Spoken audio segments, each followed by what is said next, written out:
Gay Akindi de GNG. Je suis Naïma Mariam Fall, directrice générale du cabinet GNG Professional Service, et je viens partager avec vous aujourd'hui nos conseils quant à la création d'entreprises et notamment d'entreprises individuelles.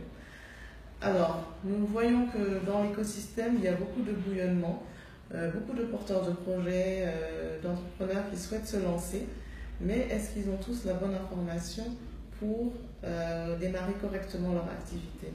Pour créer une entreprise individuelle, 3 informations clés importantes. D'abord, la volonté de créer doit être affirmée.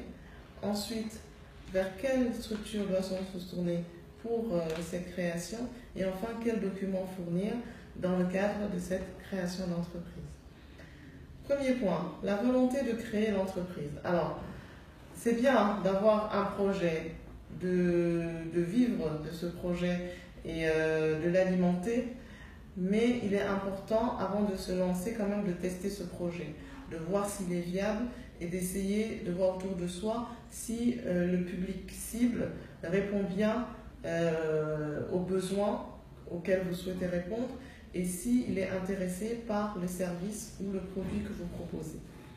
Ensuite, il est important aussi de se renseigner sur la formalisation de l'entreprise et d'être sûr qu'on souhaite bien la démarrer et être de manière formelle créée en tant qu'entreprise.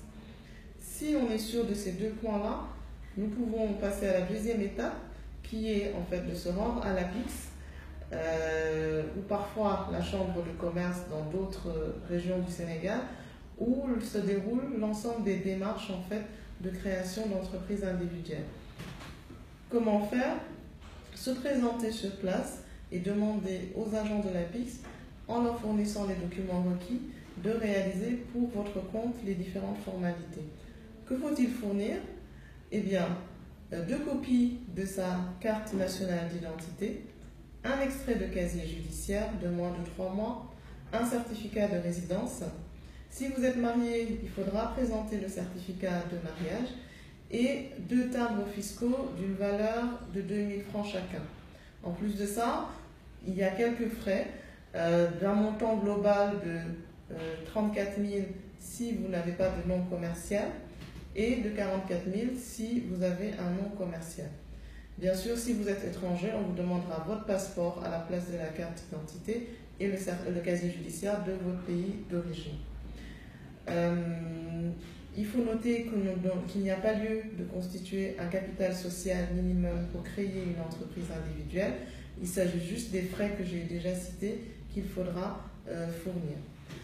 Pour en savoir plus, n'hésitez pas à nous contacter via notre site internet www.gnjcorp.com. Nous serons heureux de vous renseigner et de répondre à vos questions. Merci et à bientôt.